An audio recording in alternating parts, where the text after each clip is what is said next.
Mesdames, Messieurs, le monde que nous avons créé est un processus de notre pensée. Il ne peut être modifié sans changer notre manière de penser. Et j'ajouterais d'ailleurs qu'il ne peut être modifié sans changer nos mentalités, notre conscience, nos habitudes, nos comportements individuels et collectifs sur différentes échelles sociétales. Mesdames, Messieurs, des chercheurs ont montré que notre bien-être ne dépendait pas seulement de notre activité, mais aussi du fait que nous étions présents ou non à ce que nous faisons.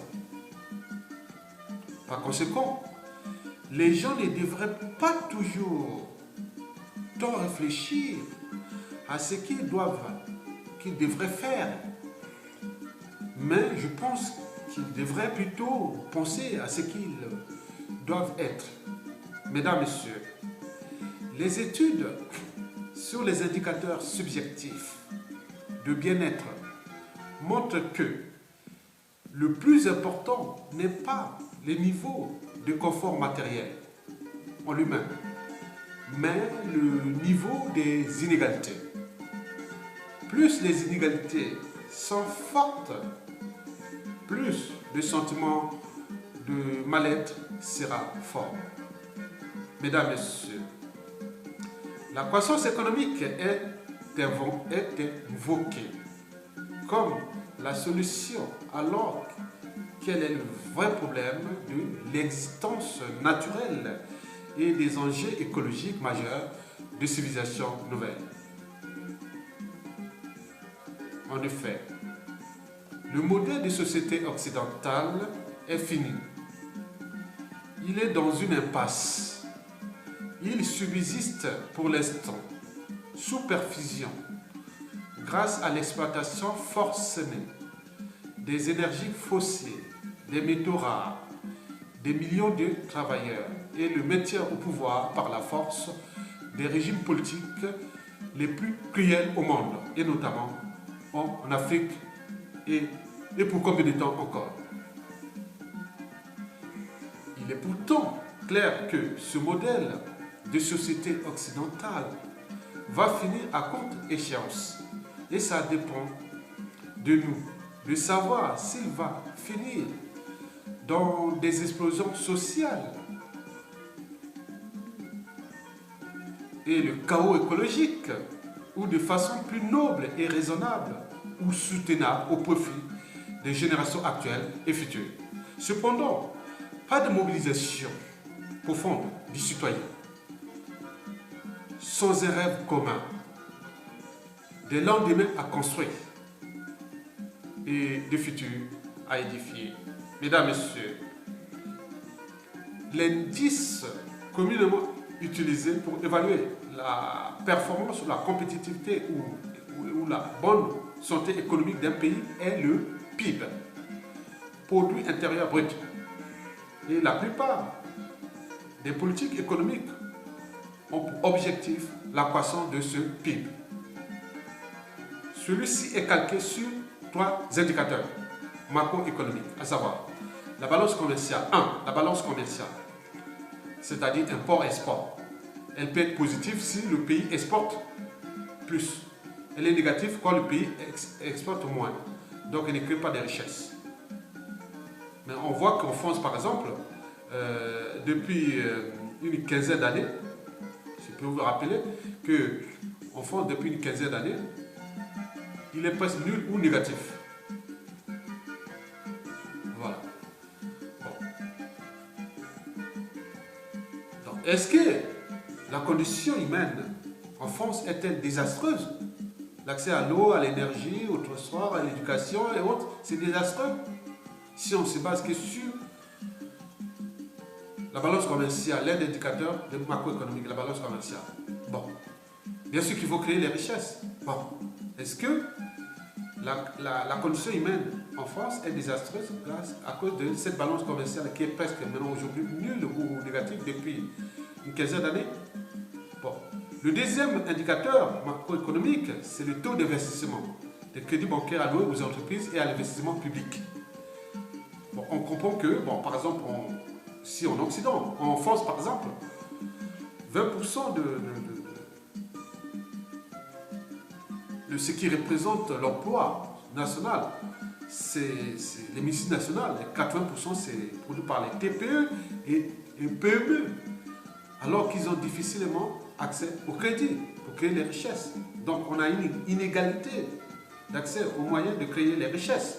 Je vous rappelle que les études sur les indicateurs subjectifs de bien-être montrent que le plus important n'est pas le niveau de confort matériel en lui-même, mais le niveau des inégalités. Plus les inégalités sont fortes, plus le sentiment de mal-être est fort. Mesdames, Messieurs, le troisième indicateur, c'est le taux de consommation intérieure. On calcule tout le pouvoir d'achat, les niveaux de pension, salaire, les minima sociaux, l'emploi. Bon. En France, bon, les gens touchent les allocations familiales, ils ont des minima sociaux, ils ont un salaire parfois de merde. Bon, d'autres ont de bons salaires. Est-ce que, bon, pourquoi les gens sont toujours inquiets de l'avenir? Voilà, ça pose problème. Donc, mais alors, comment déjouer tout cela?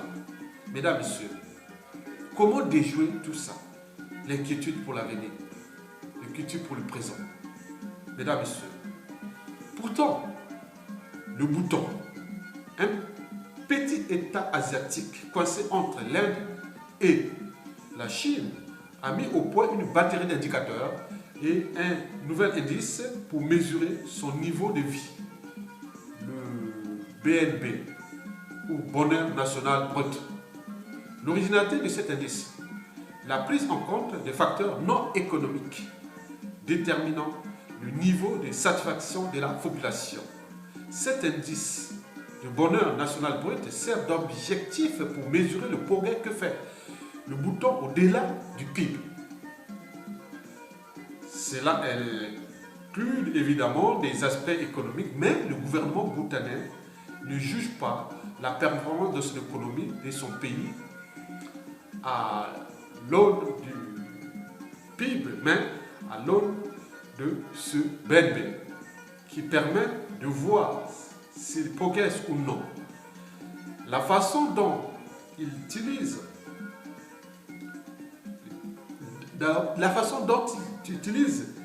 est assez intéressante. Ils ont en effet élaboré des critères pour chacune des dimensions au-dessus desquelles ils constituent ou ils considèrent qu'ils ne font pas assez d'efforts et qu'ils ne font pas assez bien. Il y a donc plus ou moins des valeurs absolues dans chacun des domaines qui constituent ce BNB. Alors, quand ils prennent des décisions politiques, ils décident de mettre l'accent sur ces domaines pour améliorer justement ceux dans lesquels ils estiment, à la lumière des indicateurs qu'ils ont collectés, qu'ils ne font pas assez bien. Mesdames, Messieurs, face à des contraintes ou à des pressions socio-économiques, entreprise, productivité, profit, emploi, pouvoir d'achat, consommation, surconsommation, bien-être, déclassement et décochage social, etc., qui changent sans cesse. Et tout cela avec un cahier de charges qui est extrêmement draconien, puisqu'on a de matières premières qui sont limitées et finies sur Terre. On s'est dit que face aux contraintes liées à la croissance économique, à la condition humaine, au progrès social, à la survie de l'homme sur Terre et du développement durable, il n'y a pas de meilleure source d'inspiration indiciaire économique que le BIP, le bonheur intérieur brut d'un pays. Mesdames, Messieurs, vous savez que pendant des milliers milliers d'années, l'humanité a survécu et s'est même développée en manquant de tout et risque aujourd'hui de disparaître dans l'abondance la plus totale. Les besoins pour la croissance économique et les profits commerciaux sont illimités. Mais les ressources nécessaires à ces besoins sont limitées ou épuisables dans l'espace et le temps. Si nous ne repensons pas ensemble nos modes de pouvoir politique et économique, de démocratie révisitée sur différentes échelles sociétales, si nous ne repensons pas ensemble nos modes d'éducation, de formation, de besoins, de production, de consommation, de transport et de rejet dans l'environnement terrestre et spatial, nous allons tout droit dans le mur, au détriment bien sûr des générations actuelles et futures, c'est-à-dire vos et nos petits-enfants, arrière-petits-enfants. Et puis, mesdames, messieurs, notre modèle économique basé sur la croissance économique illimitée et nos modes de vie énergivores sont aujourd'hui clairement identifiés comme prédateurs pour le système écologique qui nous permet de vivre. De fait, nous approchons donc pas à pas de la permanence de l'état de crise socio-économique et des décennies de révoltes majeures à caractère socio-environnemental. Et par conséquent, aucune condition humaine ou sociale ne sera plus stable. Par ailleurs, l'homme, dans toute son arrogance, avec orgueil et rébellion, tente de s'ériger au-dessus des lois, au-dessus de la biodiversité, de la géodiversité et des lois intangibles de la création, de la nature et de l'univers. Mais un jour proche viendra où l'humanité comprendra dans l'extrême douleur que l'homme charnel ne pourra jamais consommer indéfiniment la nature. Les hommes seront alors confrontés à leur essence déçue dans un règne qui n'est pas le leur, mais celui des lois physiques, astrophysiques, biologiques, géologiques de la nature et de l'univers. Mesdames, Messieurs, en 2015, les ressources disponibles de la Terre s'élevaient à 2015, oui, les ressources disponibles de la Terre s'élevaient à 12 milliards d'hectares globaux, soit une moyenne de 1,8 hectares global par habitant. Alors que l'empreinte écologique de l'humanité devient le problème de sa survie sur Terre, les ressources consommées s'élevaient à 18 milliards d'hectares globaux, soit presque 3 par habitant.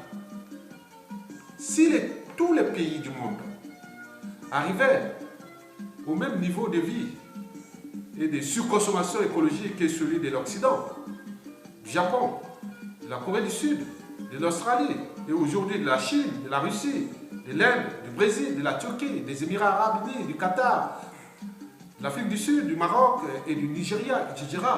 Il faudra 10 planètes Terre pour satisfaire tous nos besoins actuels et futurs, c'est-à-dire dès 2050 à 2150. C'est-à-dire au profit de vos et nos enfants, petits-enfants, arrière-petits-enfants, donc des générations futures. Mesdames, Messieurs,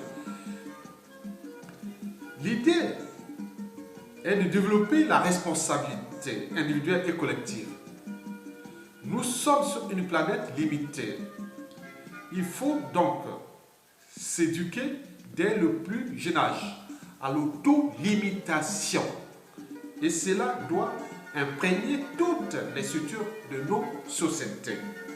Mesdames, Messieurs, l'idée n'est pas de retourner à la bougie, bien entendu, mais de nous orienter vers un style de vie qui accorde aux choses matérielles leur place propre et légitime, c'est-à-dire la seconde place et non la première. C'est ce que j'appelle le bonheur intérieur brut, en transition économique avec le produit intérieur brut. L'enjeu n'est pas de fuir le plaisir ou la satisfaction ou de créer de la frustration, mais de se épanouir pleinement sans passer par les voies de la société de surconsommation. Mesdames et messieurs, un changement de paradigme est nécessaire. Il faut changer radicalement sa vision de la réalité car le modèle n'est pas aménageable. Se mettre sur la voie du changement le plus vite possible est essentiel. Il faut retrouver de la diversité culturelle, sociale, économique et écologique.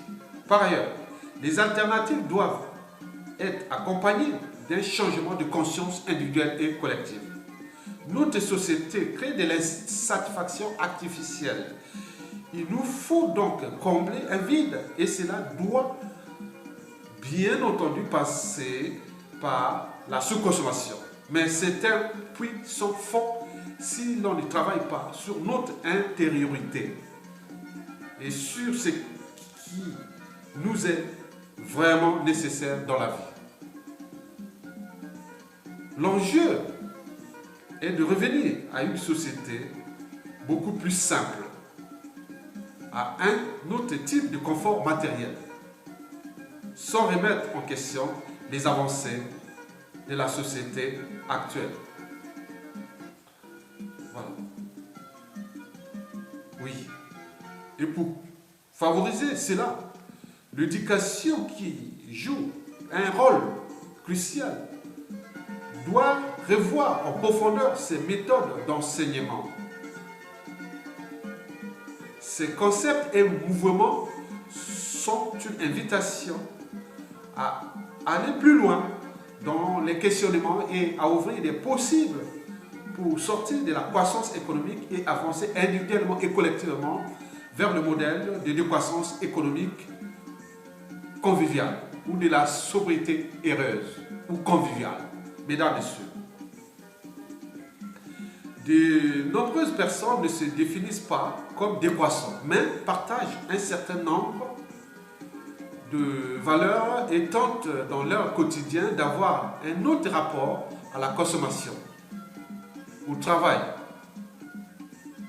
un autre rythme de vie, une hygiène de vie. Mesdames, Messieurs, chacun de nous peut inventer le monde de demain et une civilisation plus humaine. Cela passe par des mesures concrètes, mais doit impérativement être accompagné par un renouvellement philosophique et un changement en profondeur de notre rapport avec notre environnement naturel, économique et social. Cela commence par se changer soi-même. Oui. Le dilemme actuel est que ces processus demandent du temps et que nous en avons de moins en moins. Mesdames et messieurs, la transition économique est une nouvelle éducation civique de la consommation responsable pour le développement de l'éco-citoyenneté séculaire et le renforcement des sociétés libres, éduquées et civilisées, plus que jamais démocratiques. Mesdames, Messieurs, je vous remercie.